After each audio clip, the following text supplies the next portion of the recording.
Emma grabbed the stranger's collar and crushed her mouth against his. She didn't know his name, didn't know why three men wanted to break his bones. She only knew that in 5 seconds they would beat him bloody, and she couldn't watch it happen. So she kissed him like he was hers. His lips froze against hers. Then his hand slid into her hair, and he kissed her back like they'd done this 1,000 times. She had no idea she'd just saved the most powerful man in England. Subscribe to my channel and follow this story to the end. Comment your city below. I want to see how far this journey travels. Now let me tell you how one desperate kiss destroyed everything she thought she knew. Last chance before this gets ugly. The largest of the three men cracked his knuckles. The sound echoed off the brick walls like a gunshot. Emma pressed her face against the bookshop window, her breath fogging the glass. Outside, 3 debt collectors had pinned a man against the tobacconist's shuttered door. His back was flat against the wood. His hands were raised. His shoulders were tight with the kind of fear she recognized, the fear of someone who knew pain was coming and couldn't stop it. "I'm not who you think I am," the cornered man said. His voice was steady, but Emma caught the tremor underneath. "I'm just trying to get home." "Home?" The lead collector laughed, an ugly, wet sound. "You've been dodging Morrison's men for 3 weeks. Time to pay what you owe." "You have the wrong person." "That's what they all say." The collector pulled back his fist. Emma was out the door before she knew she'd moved. Cold air hit her face. Smoke. River damp. The yeasty smell from the baker 2 doors down. Her boots struck cobblestones, and the sound made all 5 men turn. She didn't slow down. She crossed the distance in 6 strides, grabbed the stranger's lapels, and kissed him. His whole body went rigid. His lips were warm and utterly still against hers, confused, frozen, waiting for explanation. Emma's brain caught up with her body. "What are you doing? You don't know this man. You don't know what he owes. You don't know if he deserves to be saved." She didn't care. She kissed him harder.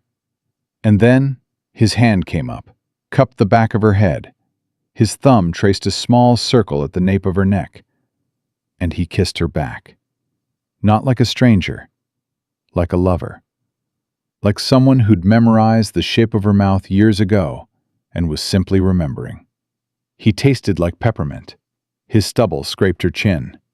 Heat shot down her spine, and for one treacherous heartbeat, Emma forgot this was a performance. She pulled back. Her face was burning. The stranger's eyes met hers, brown, warm, dancing with something that looked dangerously like amusement. "Sorry I'm late," he murmured.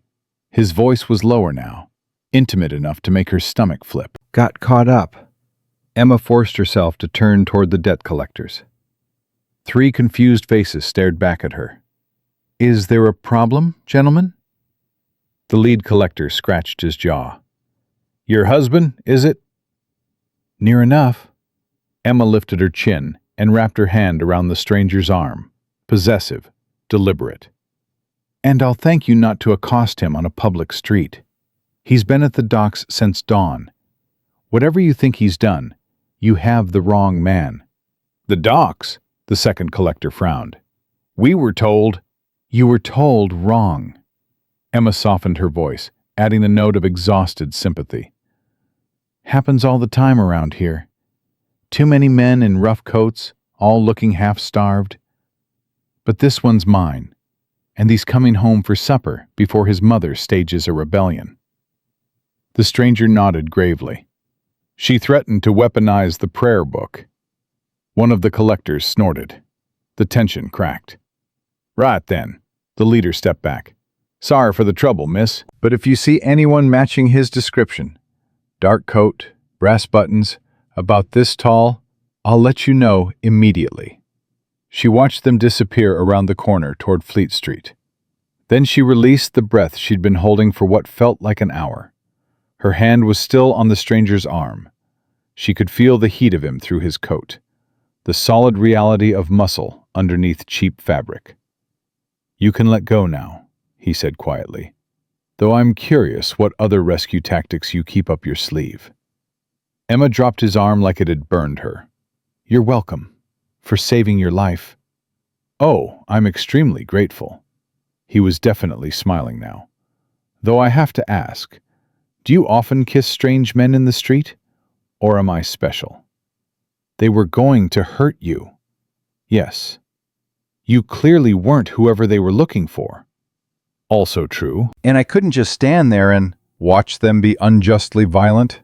He tilted his head, studying her with an intensity that made her skin prickle. You're either very brave or very foolish. I haven't decided which. Most people go with foolish. Are you actually in debt to this Morrison person? No. He glanced toward Fleet Street, where the collectors had vanished. His expression shifted, calculating, careful. But I know who they're looking for. Wrong coat, right location. I was careless. Careless. How? A pause. Something flickered behind his eyes. Decision, maybe. Or careful omission. Then the easy smile returned. I was distracted by a bookshop window. He nodded toward Harper & Son. Dangerous habit. Is that your place? My brother's. I'm minding it while he sorts out nappies and sleepless nights. New father? 2 weeks in. Congratulations to him. The stranger straightened his coat, and Emma noticed, suddenly, that the fabric was better than she'd first thought. Worn, yes, deliberately rumpled. But the stitching was too fine for a dock worker's wages. I should go, he said, before your fictional mother-in-law expects me for supper. Probably wise. He started to turn away. Wait. The word escaped before Emma could stop it. I don't even know your name. He looked back at her. The afternoon light caught his face, and she saw details she'd missed before. The faint scar above his left eyebrow. The slight crook in his nose that suggested it had been broken at least once. William, he said. Just William. Just William? For now. He gave a small bow, oddly formal for a man in dock worker's clothes, and disappeared into the crowd.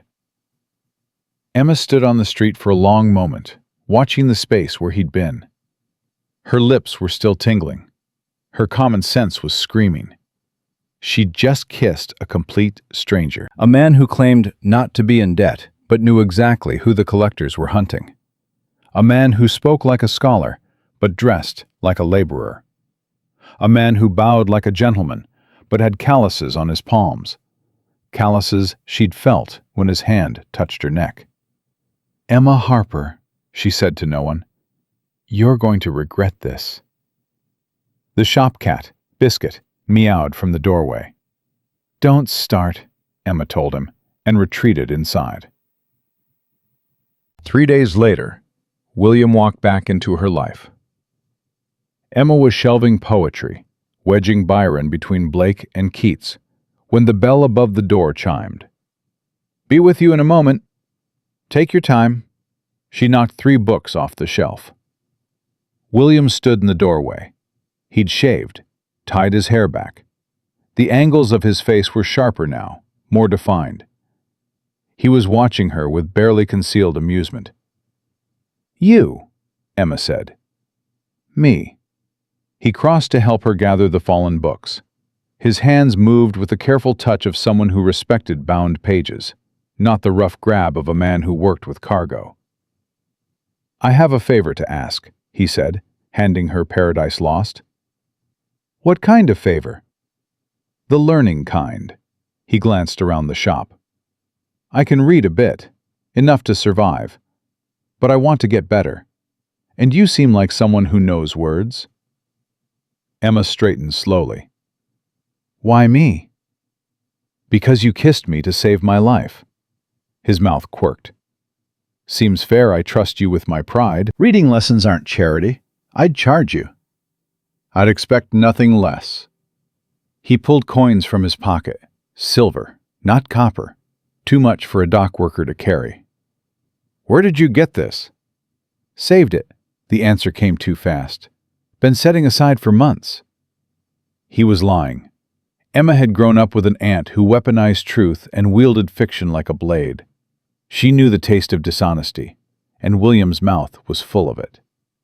But she couldn't figure out why someone would lie about money for reading lessons, or what harm could come from teaching a man to read.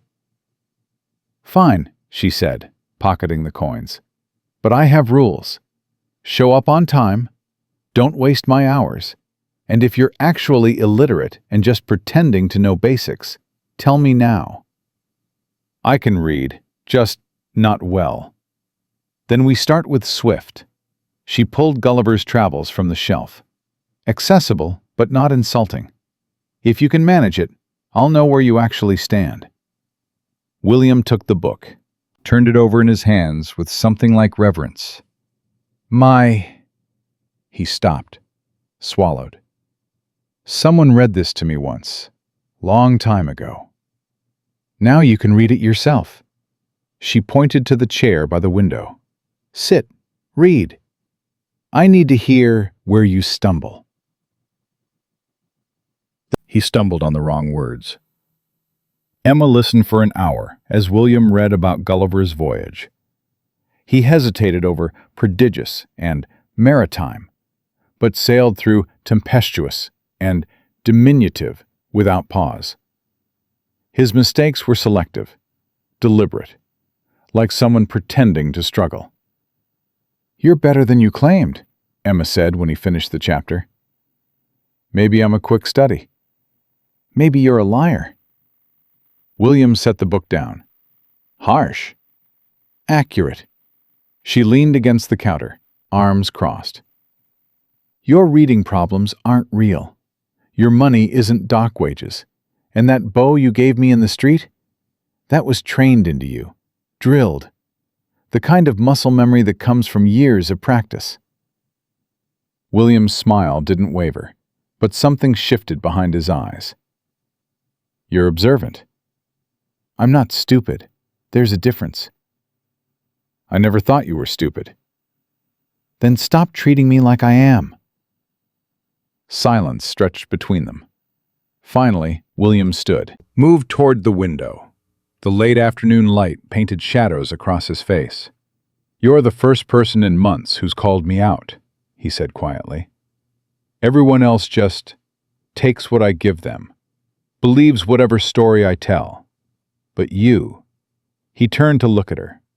You see through everything, don't you? I see lies. Yours aren't very good. They're usually excellent.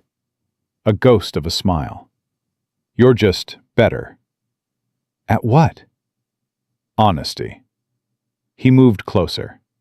I've spent the last year surrounded by people who tell me exactly what they think I want to hear. And then you.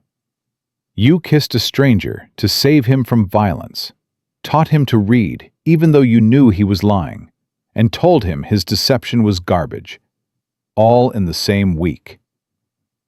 Is that supposed to be flattering? It's supposed to be the truth.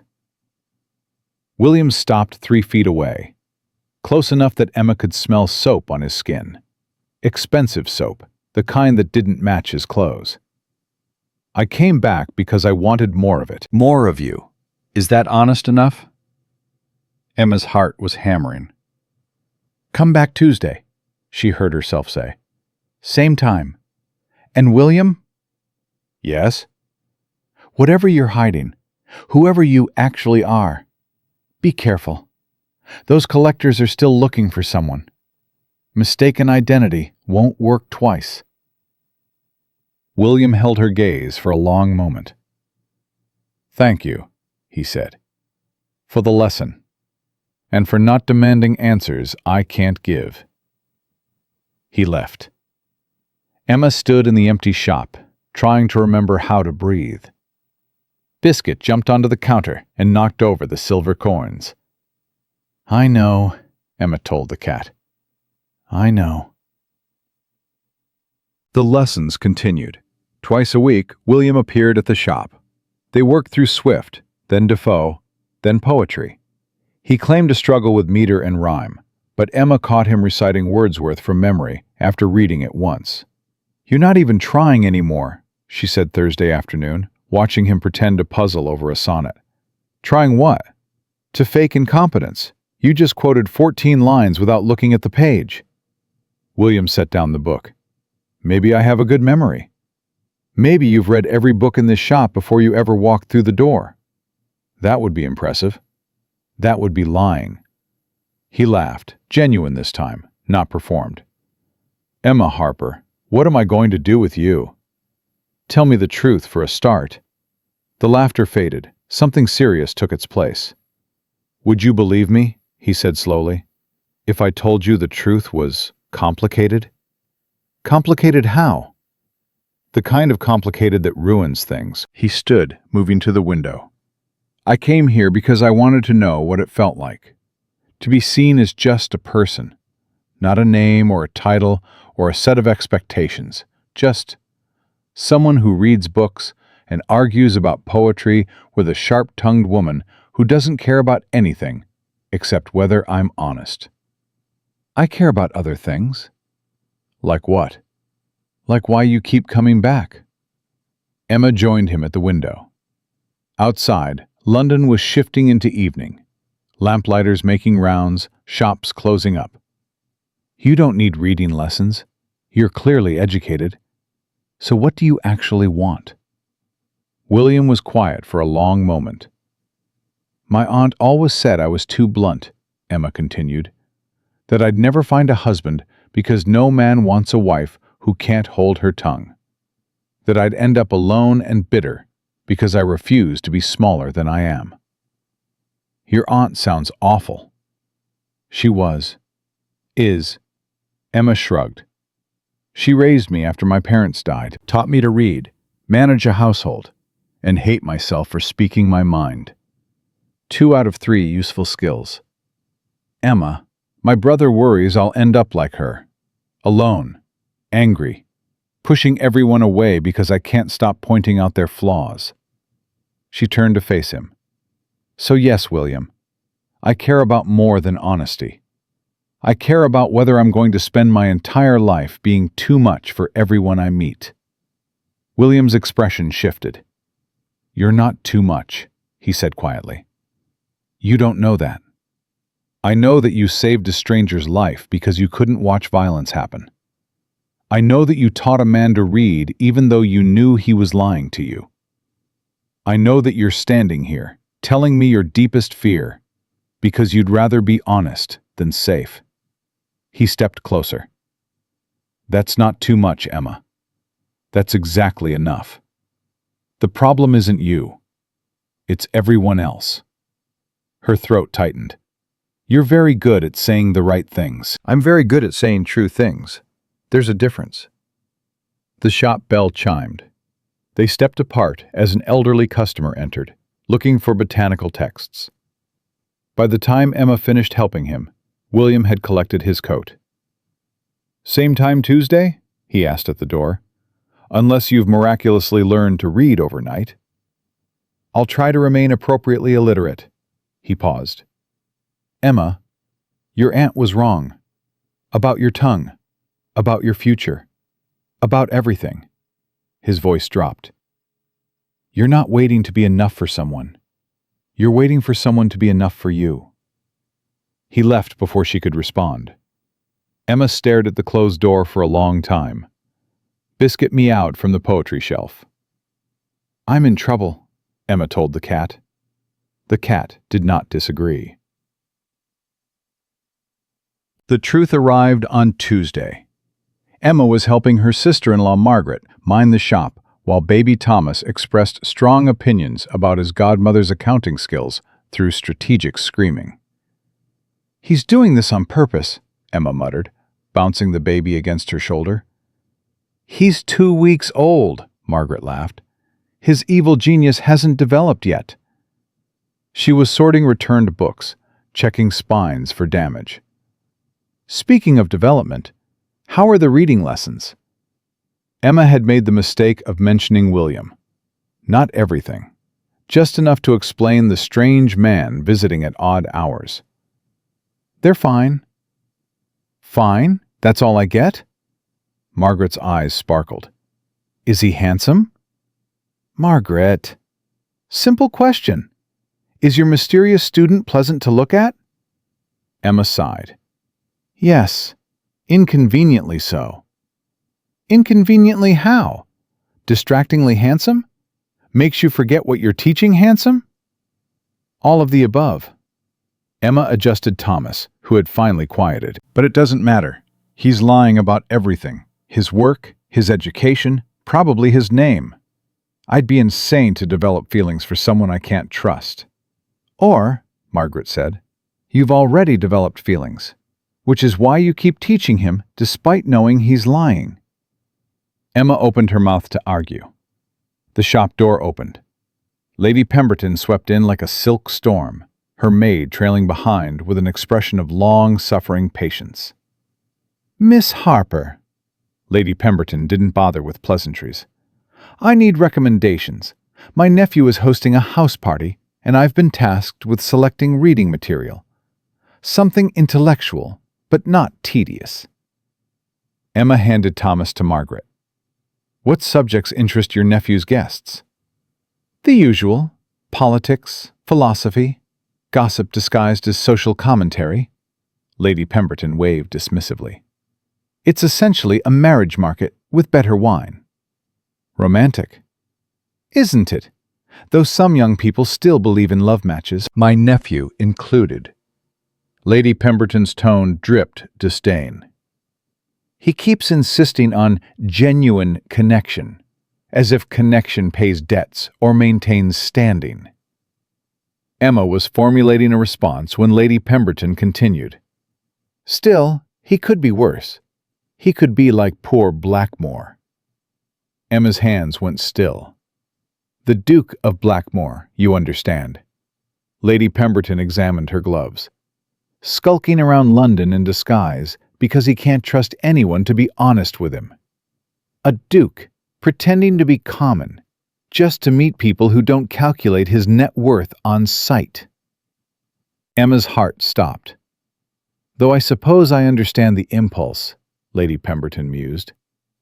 "Everyone who approaches a duke wants something. Money, influence, connection.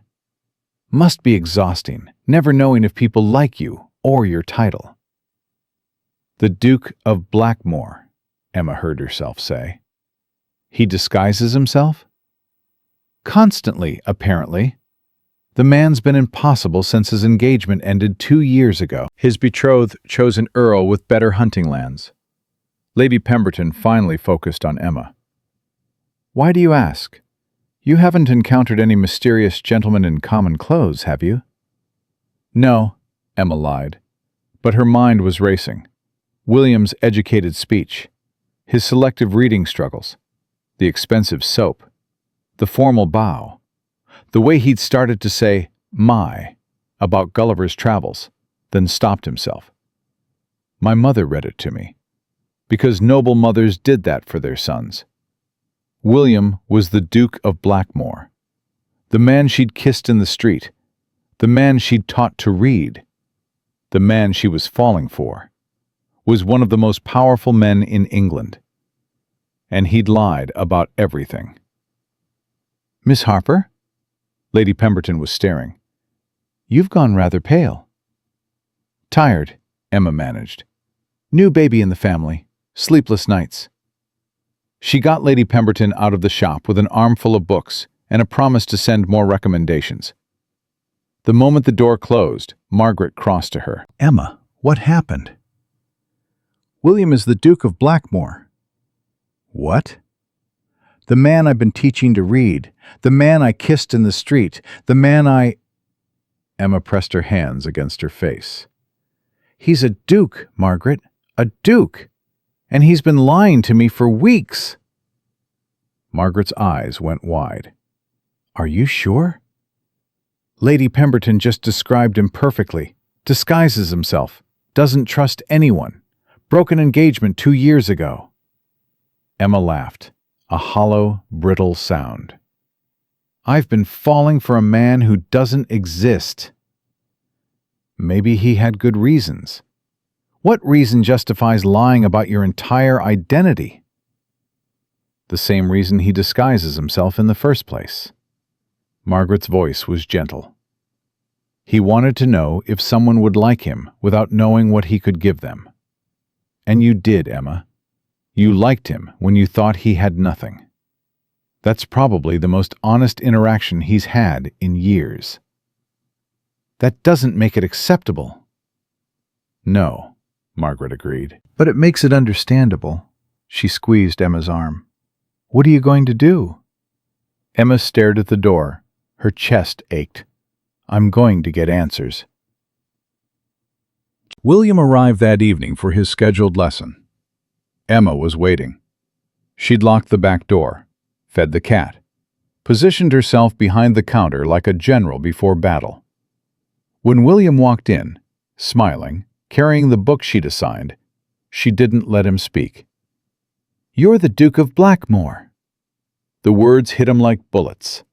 His smile vanished. His whole body went still. How long have you known? He asked quietly. Since this afternoon. Lady Pemberton came in. Very informative about London's most eligible bachelor who disguises himself to find honest conversation. Emma's voice was ice. Sound familiar? William's jaw tightened. Emma.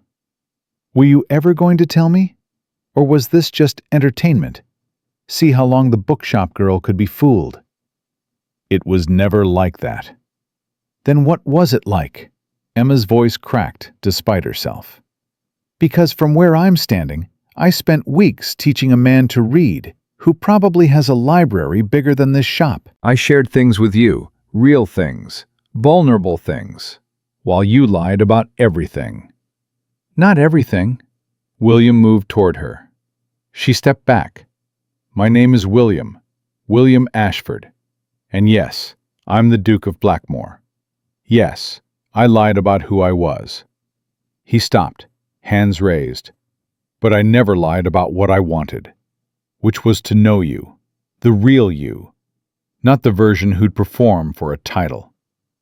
Do you have any idea how exhausting it is? William cut her off. To watch everyone calculate? To know that every smile, every conversation, every friendship is tainted by what I can give them? His voice was raw now. You kissed a stranger to save his life.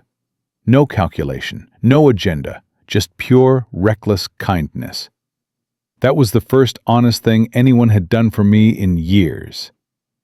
So you decided to repay my honesty with lies? I decided honesty was worth waiting for. That's not your choice to make. You're right. William's shoulders dropped. You're right. I should have told you. Every day I meant to. But every day with you felt like... He stopped, swallowed. It felt like breathing, for the first time in years. And I was terrified that if you knew the truth, you'd start performing like everyone else. Emma's chest was burning. I don't perform. I know that now. William took a careful step closer. Emma, I was wrong. I was selfish and scared and wrong. But everything else, everything I said about you being enough, about your honesty being rare, about wanting more of you, that was true. All of it. Why should I believe anything you say? Because I'm telling you the truth now, even though it costs me everything. His eyes were bright, desperate. Ask me anything. I'll answer honestly, even if you hate what you hear. Emma stared at him. The man she'd kissed in the street. The man she'd argued with over poetry. The man who'd made her feel, for the first time in years, that being herself wasn't a flaw. And he was a duke, a liar, a stranger wearing familiar skin. Why were you really in this neighborhood that day? My steward has been stealing from estate funds. Money meant for workers' housing, medical care, food. I came to see the damage myself." William's voice hardened. Those collectors were hunting one of his victims, a man who went into debt because the money I'd allocated for his family never arrived. That explained the guilt she'd seen in his eyes. And the reading lessons? An excuse to keep seeing you. No hesitation. I can read perfectly well. But watching you get excited about poetry, listening to you argue with me about Byron's ego. His voice softened. I would have pretended to be illiterate for the rest of my life if it meant more afternoons like that. That's pathetic. Yes. William smiled. Small. Sad. Welcome to what you do to me, Emma Harper. You make me pathetic and desperate and willing to lie to keep something real. Emma's hands were shaking. If I give you another chance, and I'm not saying I will, there are conditions. Name them. No more lies. About anything. I don't care if the truth is uncomfortable or embarrassing. You don't get to decide what I can handle. Agreed. And you fix what your steward broke. Those people he hurt, they need actual help, not just exposure. Already in progress. I filed complaints, started audits, begun compensation. It'll take months, but everyone who is cheated will be made whole. Good. Emma took a shaky breath. And William, if you ever lie to me again, about anything, I'm done. Forever. No second chances. Understood. He reached out slowly, took her hand. His palm was warm. Thank you, he said quietly, for letting me try to earn this back. I haven't forgiven you yet. I know. I'm just willing to see if you can. William squeezed her hand. That's more than I deserve. Probably. For a moment, they just stood there, two people on opposite sides of a broken bridge, trying to figure out if it could hold their weight. Stay, Emma heard herself say. Finish the lesson. You owe me an honest discussion of Wordsworth after weeks of faking incompetence. William's smile returned. Real this time. Relieved. I think Tintern Abbey is overwrought and self-indulgent. Finally. Emma pulled her hand free, but gently. An opinion worth respecting. They argued about poetry until the lamps burned low. And for the first time, Emma was certain both of them were telling the truth. It was a beginning. Whether it would survive what came next, the society, the scandal, the mother who would never accept her, remained to be seen. But for now, in the quiet of the bookshop with a duke who'd lied his way into her heart, Emma Harper decided to hope. Biscuit watched from the poetry shelf, orange and inscrutable. Even the cat knew this was only the beginning. Over the next 3 weeks, William kept his word. He showed up at the bookshop every afternoon without fail. Not for reading lessons anymore. They'd both abandoned that pretense. But to work. Real work. He brought ledgers filled with his steward's crimes, spreading them across the counter, while Emma helped him track which families had been cheated and how much they were owed. The Hartley family, Emma said, running her finger down a column of numbers. They were supposed to receive £12 for winter coal. The ledger shows it was paid. It wasn't. William's jaw tightened. I visited them yesterday. They burned furniture to stay warm last February. Their youngest daughter got pneumonia. Is she? She survived. Barely. He pulled another ledger from his bag. There are 43 families like the Hartleys. 43 families who suffered because I trusted the wrong man. Emma watched him work. The guilt was eating him alive. She could see it in the shadows under his eyes, the tension in his shoulders, the way he flinched every time he found another name. This isn't your fault, she said quietly. I signed the papers, every allocation, every disbursement. My signature authorized it." William didn't look up. "I should have checked, should have visited, should have done something besides sit in my study and assume everything was fine." "You're doing something now." 2 years too late. Emma reached across the counter and closed the ledger under his hands. "William, look at me." He raised his head. His eyes were red-rimmed. "You didn't steal the money. You didn't hurt those families. A man you trusted betrayed you, and now you're trying to fix it." She held his gaze. "That's not nothing." "It's not enough." "Maybe not, but it's a start." For a moment, William just looked at her. Then something in his expression shifted, softened, and he reached out to touch her face. How do you do that? "Do what?" Make me believe I'm not completely irredeemable. "Practice."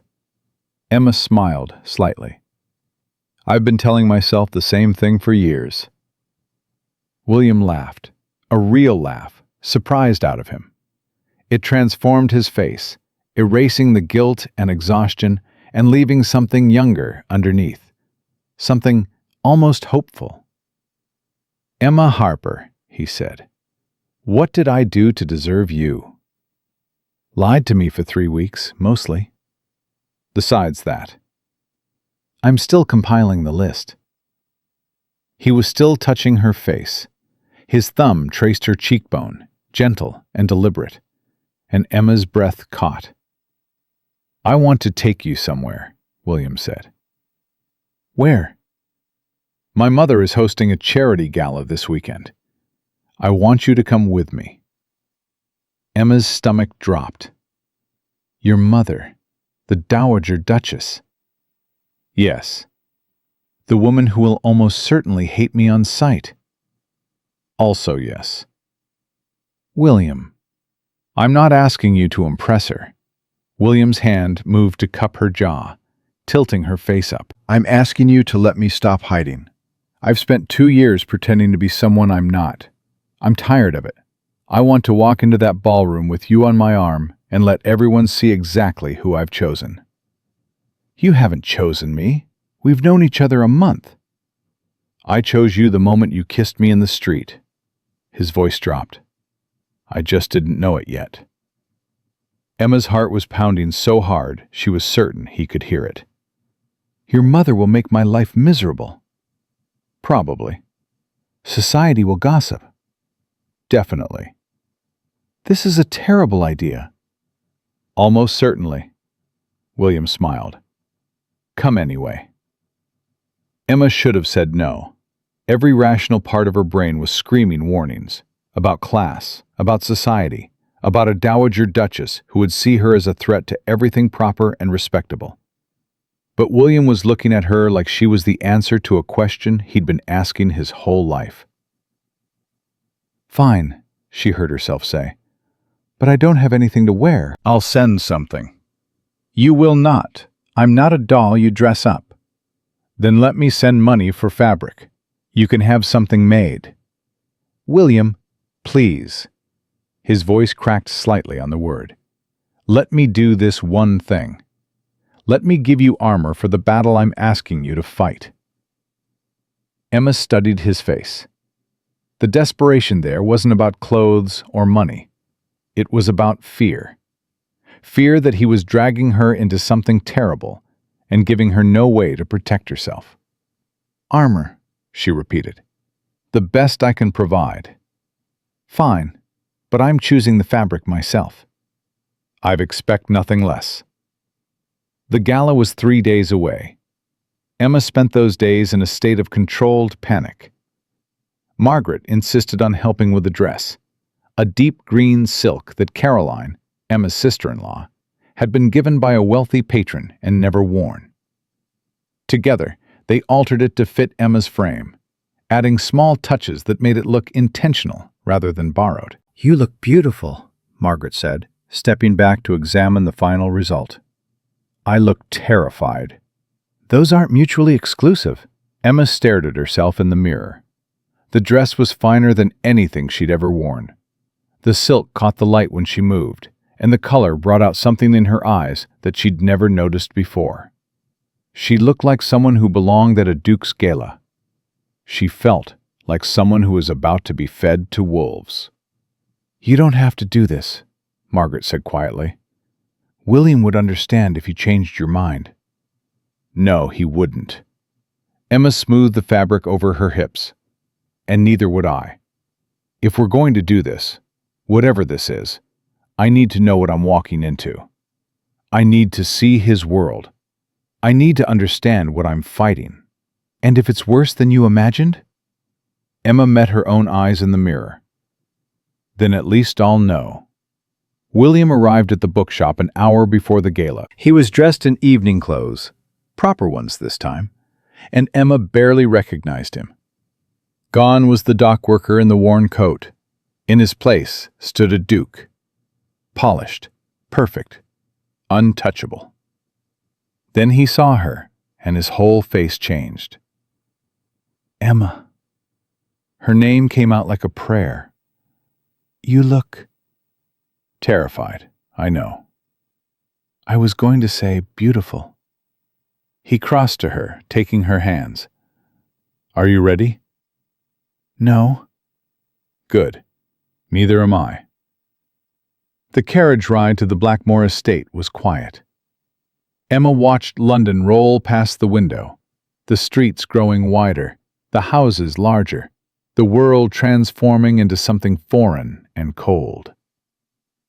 "My mother will test you," William said, breaking the silence. "She'll look for weakness, inexperience, anything she can use to convince me you're unsuitable." "And when she finds it?" "She won't." "William, I'm a bookshop assistant. I don't know which fork to use for fish. I don't know how to curtsy to a duchess. I don't know..." "You know how to be honest." William squeezed her hand. "That's worth more than 1,000 curtsies." "Your mother won't agree." "My mother has never agreed with anything I've done." A ghost of a smile crossed his face. "Which is why I've learned to stop asking permission." The carriage slowed. Emma looked out the window and felt her stomach turn to ice. The Blackmore estate was massive. Towering columns, blazing lights, carriages lined up to discharge passengers in silk and diamonds. Everything about it screamed wealth and power, and you don't belong here. "Breathe," William murmured. "I am breathing." "Faster then." Emma choked out a laugh despite herself. William helped her down from the carriage. His hand was steady on hers as they climbed the steps, passed through the towering doors, and entered a ballroom full of London's most powerful people. The room went quiet. Not completely. Not everyone noticed them, but enough. Heads turned. Whispers started. Emma felt the weight of every assessing gaze, every calculating stare. "They're judging me," she murmured. "Let them." William tucked her hand more firmly into his arm. "You're not here for their approval." They were halfway across the ballroom when a woman detached herself from a nearby group. She was elegant, silver-haired, wearing an expression that could freeze champagne. "Mother," William said evenly, "may I introduce Miss Emma Harper? Emma, my mother, the Dowager Duchess of Blackmore."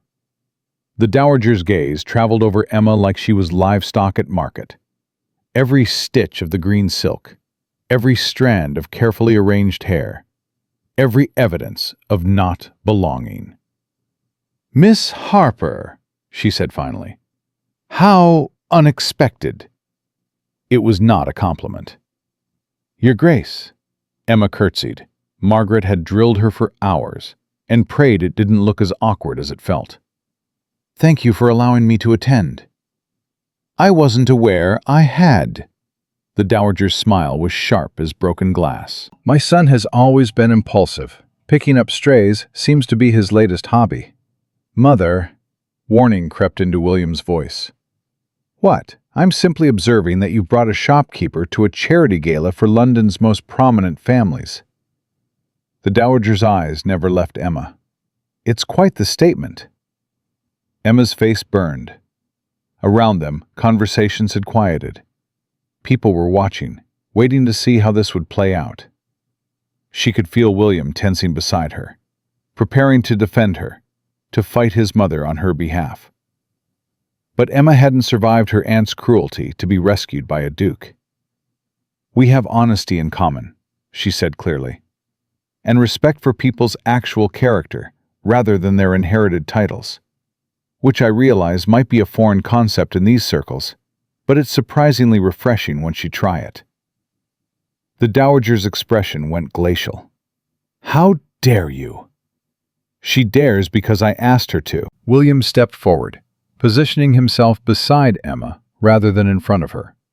Because, unlike most people in this room, Emma doesn't perform for anyone. She's exactly who she appears to be, which is apparently threatening to people who spent their lives maintaining elaborate pretenses. "William Ashford, you will not speak to me that way. I'll speak to you however I need to protect someone who matters to me." William's voice carried across the now silent ballroom. "Emma is my guest. She's here because I invited her. And if that makes you uncomfortable, Mother, perhaps you should examine why honesty bothers you so much." The dowager drew herself up, furious and humiliated. "You're making a spectacle. Over a shop girl. Your father would be ashamed." "My father would have liked her." William's voice was quiet now, but it cut deeper than shouting. "Because she reminds me that titles don't excuse cruelty, and power doesn't justify treating people as lesser." He took Emma's hand, laced their fingers together in full view of everyone watching. "Now, if you'll excuse us, I believe we were promised dancing." He led her away, leaving his mother standing in a circle of shocked aristocrats. Emma's heart was pounding so hard she could barely hear the orchestra starting up. "William," she whispered, "I shouldn't have said that." "You should have." He pulled her onto the dance floor, positioning them for a waltz. "You were magnificent." "I just made an enemy of your mother." "You were already her enemy the moment I brought you here." His hand settled at her waist as the music began. "At least now she knows you won't be pushed around quietly." They danced. Emma tried not to notice how many people were staring. William was a good dancer, confident, assured, and he made her feel graceful, despite her limited practice. "They're talking about us," she murmured. "Let them." "They're saying I'm not good enough for you." "They're wrong." William spun her gently, and for just a moment, the watching eyes faded. There was only the music, and his hand on her waist, and the way he looked at her like she was the only person in the room. "I meant what I said to my mother," he said quietly, "about you being who you appear to be. That's rare, Emma. That's precious. Don't ever let anyone make you feel like it's something to be ashamed of. Even when it makes your life harder? Especially then." He pulled her slightly closer. "My life was easy before you. Easy and empty and completely meaningless. I'd rather have hard and full and terrifying with you than another day of comfortable nothing without you." The waltz ended. They stood in the middle of the dance floor, still holding each other, while London's elite whispered around them. "William," Emma said softly. "Yes?" "Your mother is going to make this very difficult." "I know." "Society will never fully accept me." "Probably not." "This is going to hurt both of us for a long time." "Yes." William's hand came up to cup her face, right there in front of everyone. "Is that enough to make you walk away?" Emma thought about her aunt's warnings, about being too much, about ending up alone. Then she thought about William defending her to his mother, about the way he looked at her, about the fact that for the first time in her life, someone was choosing her, not despite who she was, but because of it. "No," she said, "it's not." William smiled, and then, in full view of the Dowager Duchess and half of London's aristocracy. He kissed her. It wasn't a polite kiss. It wasn't a socially acceptable kiss. It was a declaration, a line drawn in marble floors, and everyone in the room understood exactly what it meant. When they broke apart, Emma was flushed and breathless. "You just created a scandal," she whispered. "Good." William's eyes were bright with something fierce and certain. "I'm tired of respectable." From across the ballroom, the Dowager Duchess watched them with murder in her eyes. The battle had only just begun. The scandal spread faster than fire. By the next morning, Emma's name was on every tongue in London. The bookshop girl who'd captured the Duke of Blackmore. The commoner who dared to challenge the Dowager Duchess. The nobody who'd somehow convinced one of England's most eligible bachelors to kiss her in front of 500 witnesses. Emma learned about the gossip from her brother Daniel, who arrived at the shop before dawn with a newspaper clutched in his fist and panic written across his face. "What did you do?" He slammed the paper onto the counter. "Emma, what in God's name did you do?" She picked up the paper. The society column was circled in angry ink. The Duke of Blackmore caused quite the sensation at his mother's charity gala last evening, arriving with an unknown woman on his arm. Sources identify her as Miss Emma Harper, a shopkeeper from the Strand. The Duke was seen dancing with Miss Harper and, in a display that shocked attendees, kissing her publicly on the dance floor. The Dowager Duchess reportedly left the event early. One can only imagine the conversations happening in the Blackmore household this morning. "A shopkeeper," Daniel said, his voice shaking. "They called you a shopkeeper. Like you're nothing. Like our family is nothing." "We are shopkeepers, Daniel." "That's not the point." He grabbed her shoulders. "Emma, do you understand what you've done? You've made an enemy of one of the most powerful women in England. The Dowager Duchess could destroy us. She could tell her friends to stop buying from us. She could spread rumors. She could do all of that," Emma agreed quietly. "And she probably will." Daniel stared at her like she'd lost her mind. "Then why? Why would you put yourself in that position? Why would you put our family in that position?"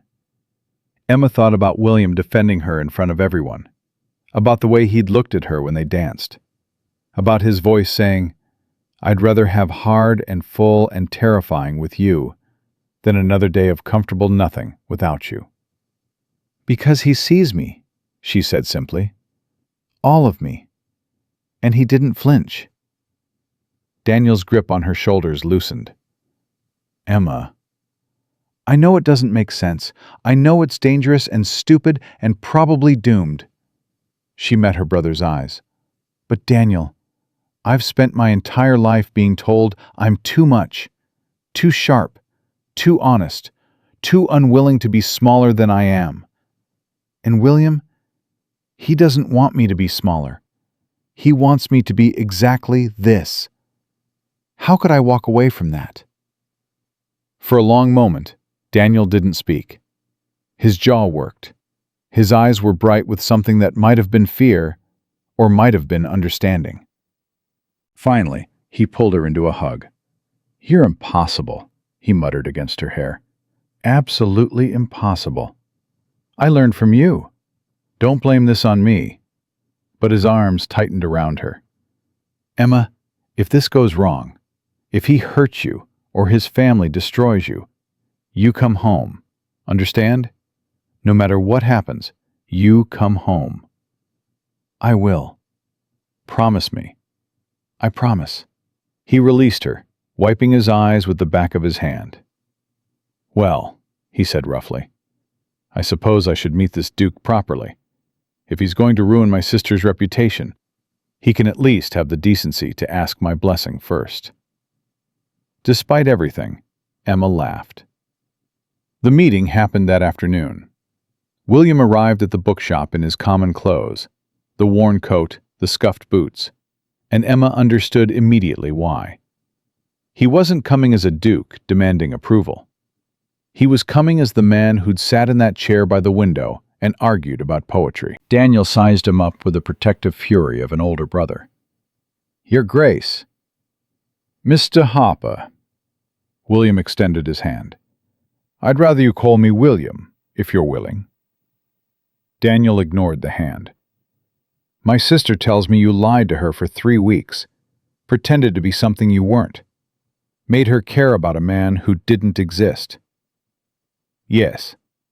She also tells me you've been trying to make amends, working with her to help the families your steward cheated, defending her to your mother in front of half of London." "Also, yes." Daniel stepped closer. He was shorter than William by several inches, but in that moment he seemed larger, more dangerous. "I don't care about your title," Daniel said quietly. "I don't care about your money or your power or your estate. What I care about is my sister. She's been hurt before, by our parents' death, by our aunt's cruelty, by a world that kept telling her she was too much. She built walls around herself so high that I didn't think anyone would ever climb them." He jabbed a finger at William's chest. "And then you came along, with your lies and your disguises and your wounded duke routine. And somehow, God knows how, she let you in. She trusted you. Do you understand what that means? Do you understand what it cost her?" William didn't step back, didn't defend himself. "I understand," he said quietly. "Better than you might think." "Then understand this," Daniel's voice was iron. "If you hurt her, if you break what little trust she has left, I will make your life miserable, duke or not. I'll find a way. I'll dedicate my entire existence to it. Are we clear?" "Perfectly." For a long moment, the two men stared at each other. Then Daniel nodded slowly. "Good." He stepped back. "Now, Emma tells me you've been working on compensation for the families your steward cheated. How can I help?" The shift was so sudden that William blinked. "You want to help? My sister seems to think you're worth saving." Daniel shrugged. "I trust her judgment, mostly. So yes, Your Grace, I want to help. What do you need?" William looked at Emma. She smiled. "He grows on you," she said. "Clearly." William turned back to Daniel with something like respect in his eyes. "I need people who can deliver compensation discreetly. Families in these neighborhoods don't trust men in fine coats showing up with money. They assume it's a trick or a trap." "But they trust a local bookseller." "Exactly." Daniel considered this.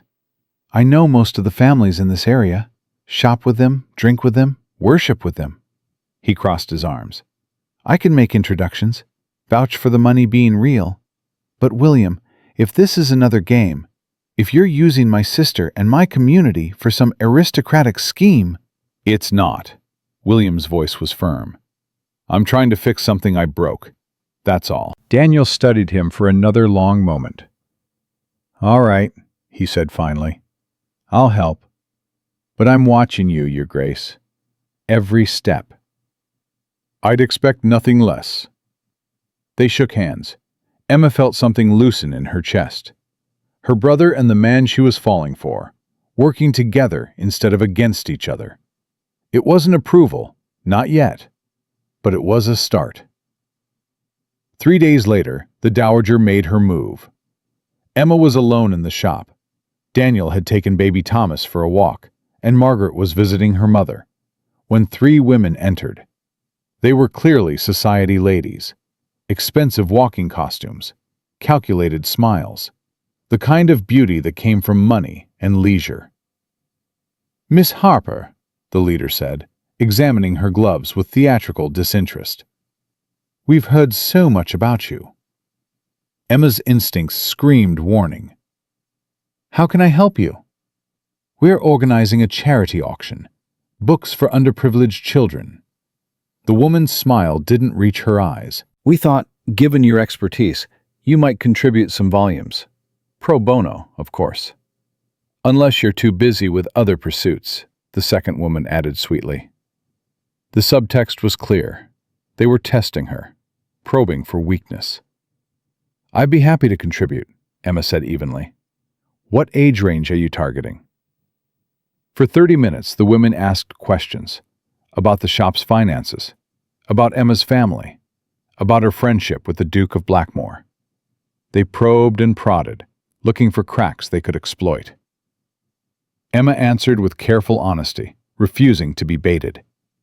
Finally, when they'd exhausted their questions, the leader delivered her real message. You know, Miss Harper, society can be very forgiving to those who know their place. She paused delicately. A shopkeeper who minds her business is respectable, admirable even. But a shopkeeper who reaches beyond her station, that's something else entirely. And the Duke of Blackmore's mother is a very influential woman. The woman's smile sharpened. It would be a shame if your family's business suffered because you couldn't recognize when you'd overstepped. The threat was barely veiled. Emma's hands wanted to shake. She didn't let them. Are you suggesting, she said slowly, that I should end my relationship with William to protect my brother's shop? I'm suggesting you consider what's best for everyone involved. The woman gathered her gloves, including yourself. A shopkeeper can live a perfectly fulfilling life without aspiring to be a duchess. She headed for the door, then paused. Think about it, Miss Harper, before you lose more than customers. They left in a rustle of silk and contempt. Emma stood in the empty shop, hands shaking now that no one could see. It was one thing to face gossip and disapproval. It was another entirely to have someone threaten her family's livelihood. She was still standing there, paralyzed, when William arrived. He took one look at her face and crossed the shop in 3 strides. What happened? Emma told him. Everything. The women, the questions, the threat against Daniel's business. William's expression went from concerned to furious. Who were they? I don't know. I didn't ask their names. Emma wrapped her arms around herself. William, they weren't wrong. Daniel is already losing customers because of me. If your mother decides to make this a campaign, she won't. You can't know that. Yes, I can. William pulled her into his arms. His heart was pounding against her cheek. Because I'm going to make it clear that threatening you means threatening me. And my mother might disapprove of our relationship, but she won't risk the family's reputation by publicly feuding with me. You're underestimating her. You're underestimating me. William pulled back to look at her. Emma, I told you I wasn't backing down. I meant it. If my mother wants to weaponize society against you, then I'll make it clear that doing so means losing me entirely. No family dinners, no social obligations, no access to her only son. She'll fold. And if she doesn't, then she doesn't. William cupped her face gently. Emma, you're asking me to choose between my mother's approval and the woman I love. That's not actually a choice. It's the easiest decision I've ever made. Emma's breath caught. You love me? William smiled, soft and certain. I love you. I've loved you since you kissed me in the street to save my life. I've loved you since you caught me lying and charged me for reading lessons anyway. I've loved you since you told me I was pathetic and then stayed to argue about poetry. His thumb traced her cheekbone. I love every impossible, inconvenient, terrifying thing about you, Emma Harper. And I'm not giving that up for anyone. Not even my mother. Emma's eyes were burning. I love you too. I know. How? Because you're still here. William kissed her forehead. After everything, the lies, the scandal, the threats, you're still here. That's not stubbornness. That's love. Emma laughed despite herself, tears spilling down her cheeks. It could be stubbornness. With you, probably both. He held her while she cried, not from sadness, but from relief, from the overwhelming weight of being seen and chosen and loved, despite everything that said she shouldn't be. When she finally pulled back, wiping her eyes, William's expression had shifted. There was something determined in his jaw, something reckless in his eyes. "What?" Emma asked warily. "Marry me." The words hit her like a physical force. "What?" "Marry me." William took her hands. "Now, soon, before my mother can organize more threats or society can manufacture more objections. We make it an accomplished fact instead of a courtship they can sabotage." "William, that's insane." "Is it?" He was warming to the idea now, gripping her hands tighter. "We love each other. We want to be together. The only thing stopping us is other people's approval. Approval we're never going to get anyway. So why are we waiting? Because marriage is permanent. Because if we do this and it fails, it won't fail. You can't know that. I know that I've never been more sure of anything." William's voice cracked with intensity. "You are what I want. Not someday. Not eventually. Now. And if getting married means my mother can't threaten your family, means society has to accept you because you're a duchess instead of a scandal, then that's what we should do." Emma's mind was spinning. "This is too fast. We've only known each other a few months." "Do you love me?" "Yes." "Do you want to marry me? Eventually?" "Yes, but—" "Then what are we waiting for?" William pulled her closer. "I'm not saying we have to do this tomorrow. Take time. Think. Talk to Daniel. But Emma, I'm asking, will you marry me? Not because it's strategic, not because society pressures us, but because I love you and I want to wake up next to you for the rest of my life." It was a terrible proposal. Impulsive, reactionary, born from frustration rather than romance. But it was also honest, entirely William, and exactly what Emma needed to hear. "Ask me properly," she said, "not in panic after a threat. Ask me like you mean it." William dropped to one knee right there in the shop. "Emma Harper." He looked up at her with unguarded love. "You saved my life with an impulse kiss, and somehow convinced me that honesty was more valuable than comfort. You've made me better, braver, significantly more willing to argue with my mother." He squeezed her hands. "You're sharp and kind, and occasionally reckless, and I love every impossible thing about you. Will you marry me? Will you let me spend the rest of my life proving that you're worth every complication?" Emma looked down at him. This duke who'd lied his way into her heart, who defended her to his mother, who was currently kneeling on a dusty bookshop floor with hope and terror warring in his eyes. "Yes," she said, "but I have conditions." "Name them." "We tell Daniel first, together, and if he has concerns, we address them honestly." "Agreed." "And we keep working on the estate reforms. I don't want to be a duchess who just hosts parties. I want to do work that matters." "Done." "And if your mother makes my life unbearable—" "I let you fight your own battles," William finished. "No shielding. Just standing beside you." "Deal." William stood, pulling her into his arms. "Thank you," he breathed against her hair. "Don't thank me yet. Your mother is going to try to destroy us." "Let her try." William pulled back to look at her. "She doesn't know what she's up against." "And what's that?" "A woman who kissed a stranger in the street because she couldn't watch violence happen." William smiled. "If that's not courage, I don't know what is." Emma kissed him. It wasn't desperate this time, wasn't a rescue or a performance. It was a promise. Whatever came next, the society, the scandal, the dowager's fury, they would face it together. Biscuit watched from the counter, orange and inscrutable. Even the cat seemed to know that everything was about to change. Daniel took the news better than Emma expected.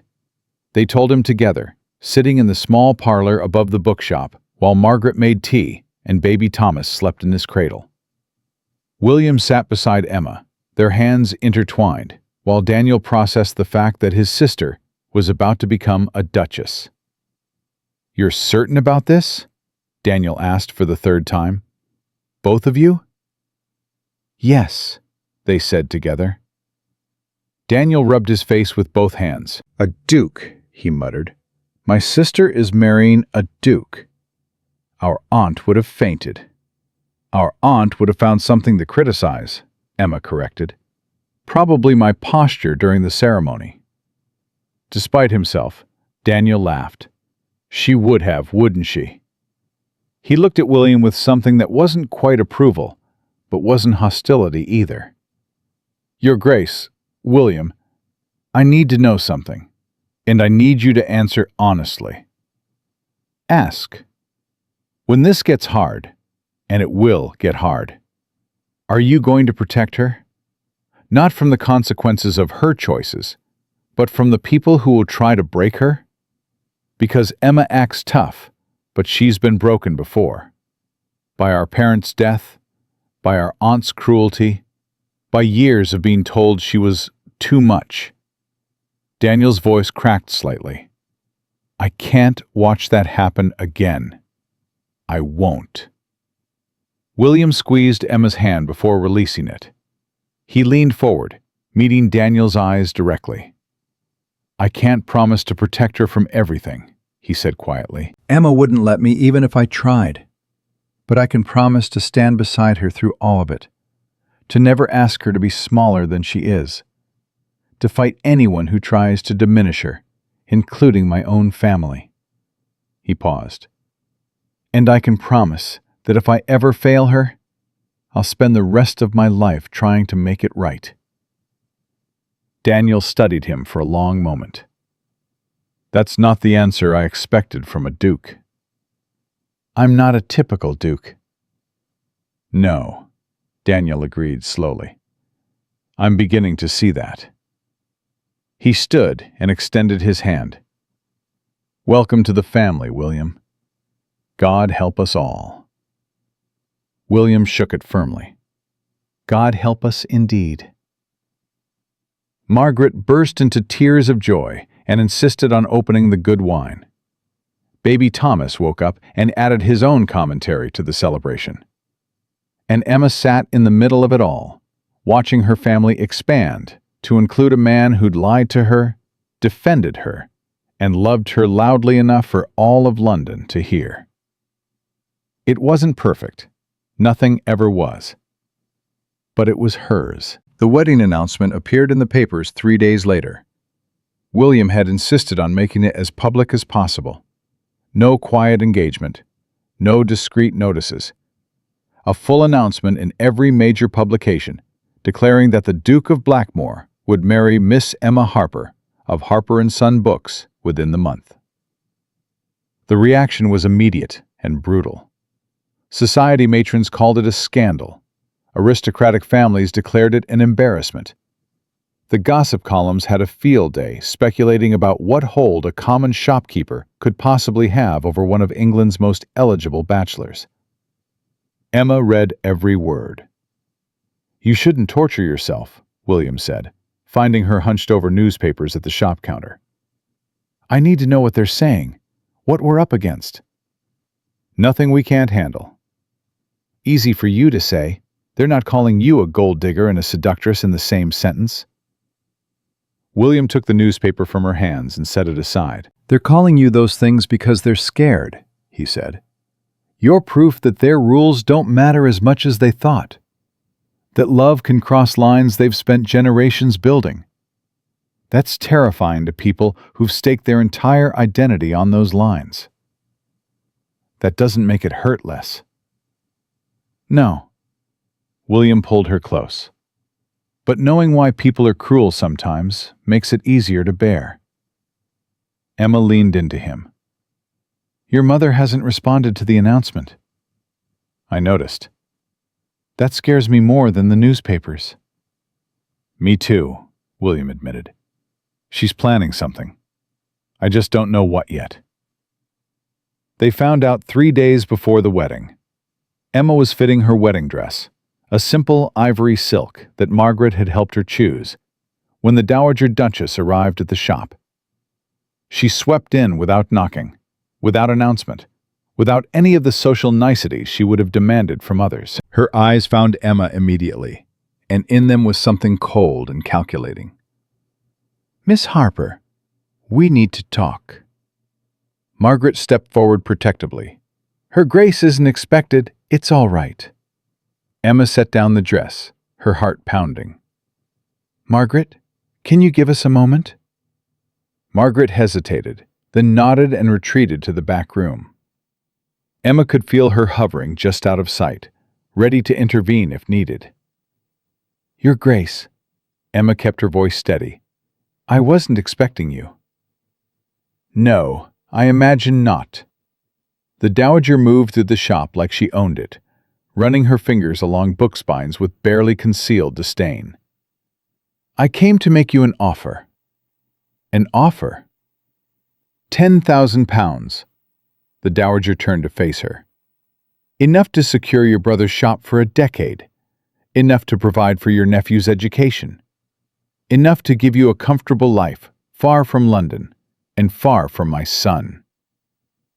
Emma's blood went cold. "You're trying to buy me off." "I'm trying to save everyone unnecessary pain." The Dowager's voice was almost gentle, almost reasonable. "You're not suited for this life, Miss Harper. You don't know the rules, the expectations, the constant scrutiny. You would be miserable. William would eventually resent you for it. And any children you might have would spend their lives caught between two worlds, belonging to neither. That's not your decision to make. No, it's yours." The Dowager stepped closer. "I'm giving you an opportunity to make the right one. Take the money. Leave London. Let William find someone appropriate, someone who can give him the life he deserves." Emma's hands were shaking, not from fear this time, from rage. "The life he deserves," she repeated slowly. "You mean a life where everyone lies to him? Where he can never trust that anyone cares about him rather than his title? Where he has to disguise himself as a common man just to have an honest conversation?" The Dowager's expression flickered. "You know nothing about my son's life." "I know that he was so lonely he spent weeks pretending to be someone else just to feel normal. I know that his engagement ended because his betrothed cared more about hunting lands than about him. I know that every person who approaches him calculates his worth before saying hello." Emma's voice rose despite herself. "And I know that when I kissed him in the street to save his life, I didn't know he was a duke. I didn't know he had anything to offer me except gratitude. And I kissed him anyway." "How touching." "It's true. And that's something you can't buy or threaten or manipulate away." Emma stepped forward, meeting the Dowager's cold gaze. "I love your son. Not his title, not his money. Him." "The man who argues about poetry and carries guilt for mistakes he didn't make, and defends me to roomfuls of people who think I'm beneath him. That man. And nothing you offer me will make me walk away from him." The Dowager's mask cracked. For just a moment, Emma saw something underneath, something that might have been respect, or might have been recognition. Then the mask snapped back into place. "You'll regret this." "Maybe." Emma lifted her chin. "But I'll regret it with him, and that's enough for me." The Dowager stared at her for a long, terrible moment. Then she turned and walked out of the shop without another word. Emma's knees gave out. She grabbed the counter for support, gasping for breath, her whole body trembling with the aftermath of adrenaline. Margaret rushed out from the back room. Emma, what happened? What did she say? She offered me £10,000 to leave William. What? And I told her no. Emma laughed, a wild, slightly hysterical sound. I told the Dowager Duchess of Blackmore to go to hell, in slightly more polite terms. Margaret stared at her. Then she started laughing too. Emma Harper, she said, pulling her into a hug. You are the bravest, most foolish woman I have ever met. I know. Emma hugged her back. God help me, I know. William arrived an hour later, summoned by Margaret's urgent message. He found Emma sitting in the chair by the window, still in her wedding dress, staring at nothing. Emma. He knelt in front of her, taking her hands. Margaret told me my mother was here. What happened? Emma told him. The offer, the insults, the threat, her refusal. William's expression shifted from concern to fury to something that looked dangerously like pride. You told my mother no. I told your mother that I love you and I'm not leaving. Emma, his voice was hoarse. Do you understand what you just did? You stood up to one of the most powerful women in England, alone, without anyone to protect you, and you won. I don't feel like I won. I feel like I barely survived. That's what winning looks like sometimes. William pulled her into his arms. God, I love you. I love you so much, it terrifies me. Emma buried her face in his shoulder. She's not going to stop. No, she's not. William stroked her hair. But she's also going to have to accept that she's lost. She played her biggest card, money, and you threw it back in her face. She doesn't have many moves left. She could still make our lives miserable. She could try. William pulled back to look at her. But Emma, after today, after you faced her down alone and refused to back down, I don't think she will. My mother respects strength. She doesn't know how to respond to someone who can't be bought or intimidated. I was terrified. I know. My hands were shaking the entire time. I know that too. William smiled.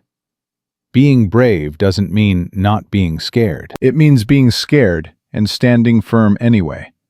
And you did that. For us. For me. He kissed her forehead. I will never forget that. Ever. Emma took a shaky breath. We're still getting married in 3 days. Yes. Your mother might not come. Probably not. Society will talk. They're already talking. Emma looked at him, really looked, and saw the man beneath the title. The man who'd lied to find honesty, who'd hidden to be seen, who'd risked everything for something real. I love you, she said. I know. Stop saying that. It's infuriating. William laughed and kissed her properly. The wedding was small. William had wanted something grand, a statement to society that Emma Harper was now Emma Ashford, Duchess of Blackmore, whether they liked it or not. But Emma had convinced him that intimate was better. This was about them, not about proving anything to anyone. They married in a small church near the bookshop. Daniel and Margaret stood as witnesses. Baby Thomas provided musical accompaniment through strategic cooing. Biscuit, smuggled in under Margaret's coat, watched from a back pew with feline inscrutability. The Dowager did not attend. Emma found she didn't care. I, William Ashford, take you, Emma Harper, to be my wife. William's voice was steady, but his hands trembled slightly as he held hers. To honor your truth, even when it's uncomfortable. To stand beside you, not in front of you. To love you exactly as you are, not who I might wish you to be. Emma's eyes were burning. I, Emma Harper, take you, William Ashford, to be my husband." Her voice cracked, but held. "To call you on your nonsense when you need it. To challenge you to be better. To love you not despite your complications, but because of who you are beneath them." They were imperfect vows, too honest, too specific, too much themselves. But they were real. When the vicar pronounced them married, William kissed her like he'd been waiting his whole life for permission. The wedding breakfast was at Daniel and Margaret's home. Simple food, good wine, laughter that echoed off the walls. "To the Duke and Duchess of Blackmore," Daniel said, raising his glass. "May they continue to horrify proper society and inspire the rest of us." "Hear, hear," Margaret added. They drank, they ate, they celebrated. And when evening fell and William led Emma to his carriage, their carriage now, she felt something she hadn't felt in years. Hope. Not the cautious hope of someone expecting disappointment. Real hope. Fierce hope. The kind of hope that came from knowing you'd been seen completely and chosen anyway. "How do you feel?" William asked as the carriage pulled away from the only life Emma had ever known. "Terrified," she admitted. "Happy, overwhelmed, all of it at once." "Good." He pulled her close. "That's exactly how I feel too." Emma leaned into him, watching London roll past the window. The streets she knew, the shops she'd grown up visiting, the world that had always told her she was too much. She wasn't too much anymore. She was exactly enough. And she was finally, impossibly, home. 6 months changed everything. Emma woke in silk sheets that still felt foreign against her skin. Sunlight streamed through windows taller than the entire front of her brother's bookshop. Somewhere in the house, her house now, though she still couldn't quite believe it, servants moved quietly, preparing breakfast she hadn't cooked and cleaning rooms she'd never seen dirty. She was the Duchess of Blackmore. Some mornings, that fact still made her laugh out loud. William stirred beside her, reaching for her before his eyes were fully open. His hand found her waist, pulled her closer, pressed his face into her hair. "Too early," he mumbled. "It's nearly 9. "Exactly. Too early." Emma smiled despite herself. The Duke of Blackmore, one of the most powerful men in England, reduced to a grumbling child by the prospect of mourning. "We have a meeting with the Hartley family at 11, she reminded him, "to discuss the new housing project." William groaned, but opened his eyes. "You're relentless." "You married me anyway." "Best decision I ever made." He propped himself up on one elbow, looking at her with the soft wonder that still appeared in his expression sometimes, like he couldn't quite believe she was real. "How did you sleep?" "Better than I used to." Emma traced a finger along his jaw. "The nightmares are less frequent now." Good. For weeks after the wedding, Emma had dreamed of the dowager's cold eyes, of society matrons laughing at her, of William waking up one morning and realizing he'd made a terrible mistake. The nightmares had faded slowly, replaced by something quieter, something that felt almost like peace. "I love you," William said. He said it every morning now, like a prayer or a promise. "I know. Stop stealing my lines." Emma kissed him and climbed out of bed before they could waste the entire morning. The Hartley family lived in a narrow house in the same neighborhood where Emma had grown up, where she'd kissed William in the street without knowing his name, where everything had begun. They arrived in William's simplest carriage, no crests, no livery, nothing that screamed aristocracy. Emma had insisted on that from the beginning. The families they were helping didn't need reminders of the power imbalance between them. Mrs. Hartley met them at the door. Her hands were rough from work, her face lined from worry. But her eyes were bright with something that might have been hope. "Your Graces," she bobbed an awkward curtsy. "Please, come in." The house was small but clean. Children's drawings covered one wall. A worn Bible sat on the mantel. Everything spoke of a family that had survived hardship through faith and stubbornness. Emma understood that kind of survival. "Mrs. Hartley," William said, taking the chair she offered. "How is Sarah?" Sarah was the daughter who'd gotten pneumonia 2 winters ago. The one who'd almost died because William's steward had stolen the money meant to heat their home. "Better, Your Grace. Much better." Mrs. Hartley's voice caught. "The doctor you sent. He's been wonderful. Says she might be strong enough to start school next autumn." "That's wonderful news." "It's because of you. Both of you." Mrs. Hartley looked at Emma with something like reverence. "The neighbors say you're the one who pushed for the medical program, that you went to every family yourself and asked what they needed." "I just listened," Emma said quietly. "You told me your stories. I made sure someone heard them. That's more than anyone's ever done for us." The meeting lasted 2 hours. They discussed the new housing project, affordable homes for families displaced by the steward's theft. They reviewed the medical program's expansion. They talked about schools and job training and all the ways William's estate could actually help instead of just extracting. When they left, Mrs. Hartley hugged Emma so tightly it hurt.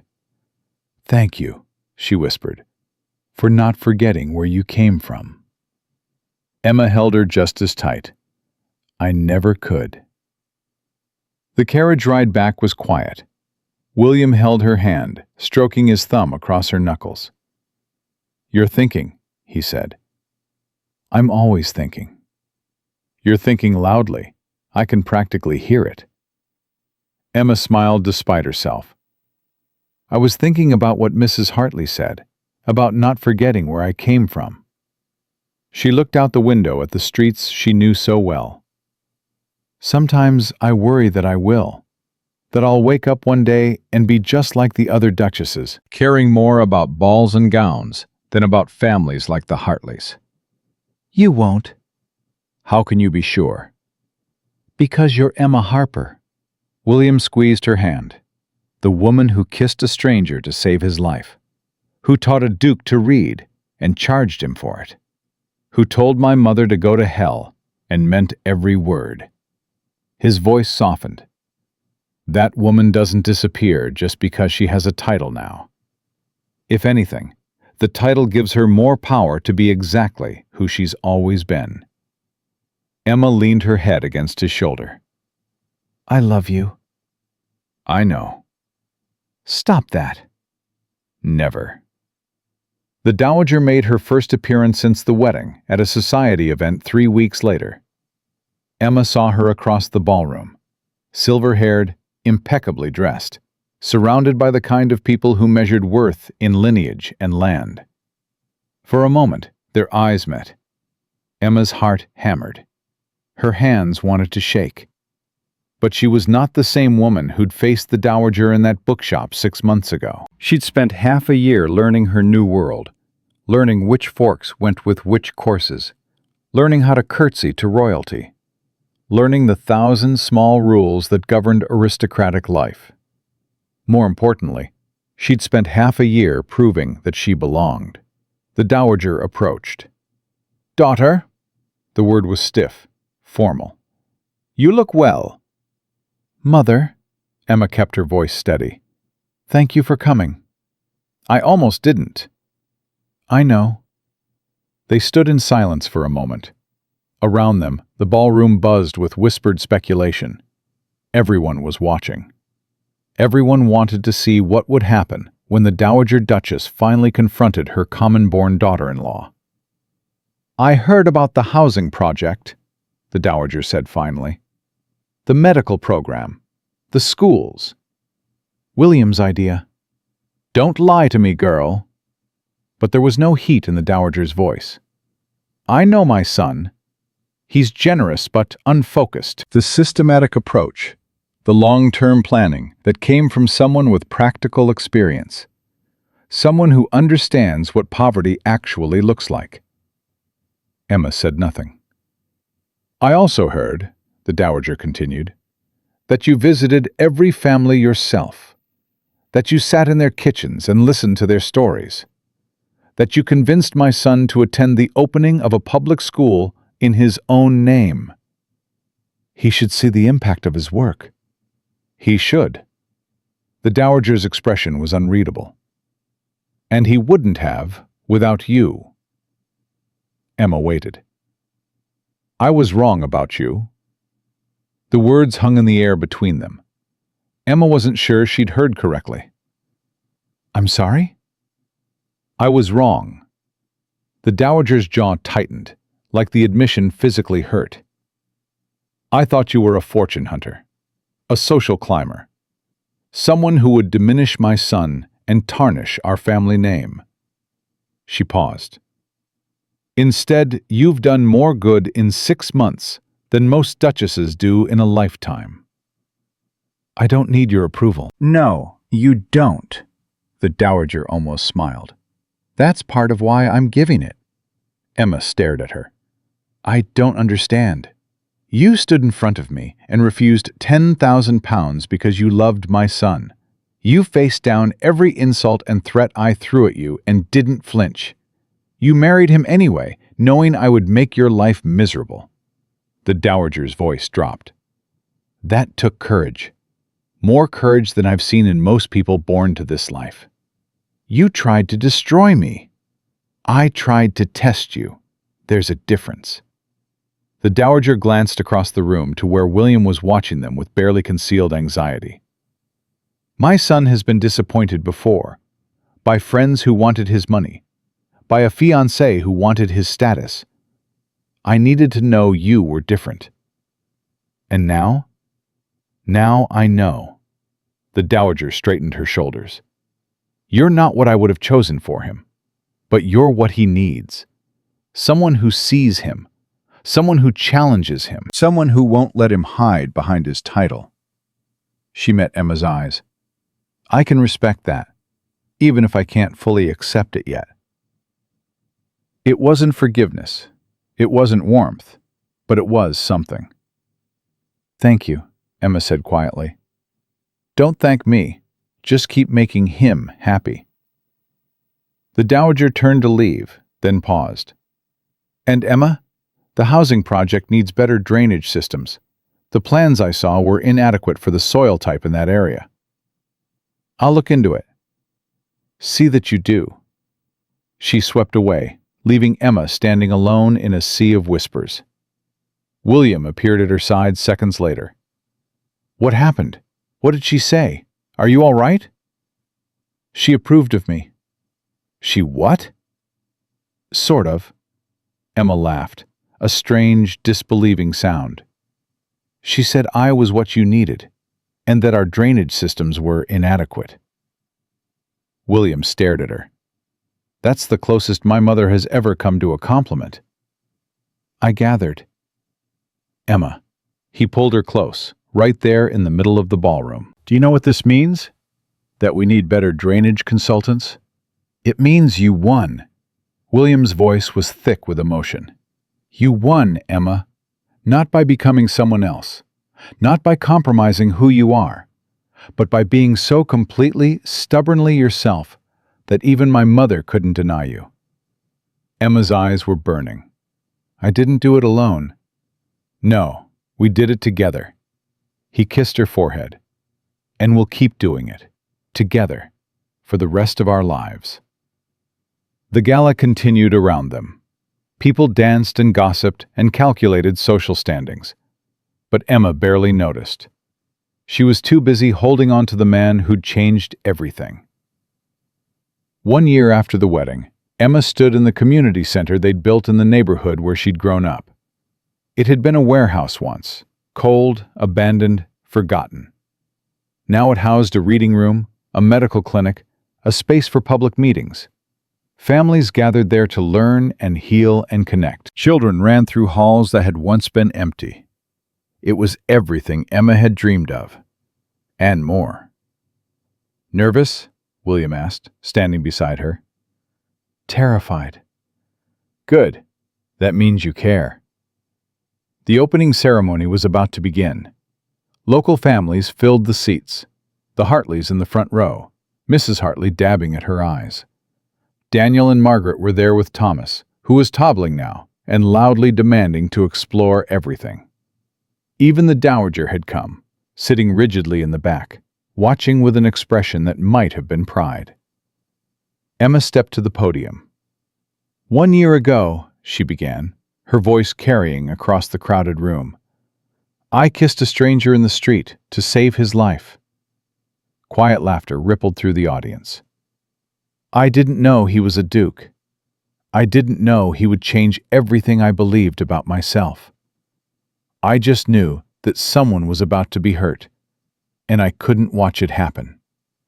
She paused, finding William's eyes in the crowd. That impulse, the need to help, even when it's dangerous or foolish or inconvenient, that's what this place represents. It's a building, yes, but it's also a promise. A promise that we see you, that we hear you, that your struggles matter to someone with the power to help. Her voice strengthened.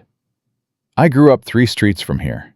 I know what it's like to worry about coal in winter, to skip meals so someone else can eat, to feel invisible to people who could change your life with a fraction of their wealth." She gripped the podium. "This center exists because no one should have to feel that way. Because poverty isn't a character flaw, it's a circumstance, and circumstances can be changed." She looked at Mrs. Hartley, whose tears were flowing freely now. "To the families who trusted us with your stories, thank you. You taught us what you really needed, not what we assumed you wanted. And to my husband," she smiled at William, "thank you for listening, for believing, for being the kind of man who disguises himself as a commoner just to have an honest conversation." More laughter. William ducked his head, embarrassed but pleased. "This is just the beginning," Emma finished. "We have more work to do, more families to reach, more systems to change. But today, right now, I want you to know that you are seen, you are valued, and you are not alone." The applause was thunderous.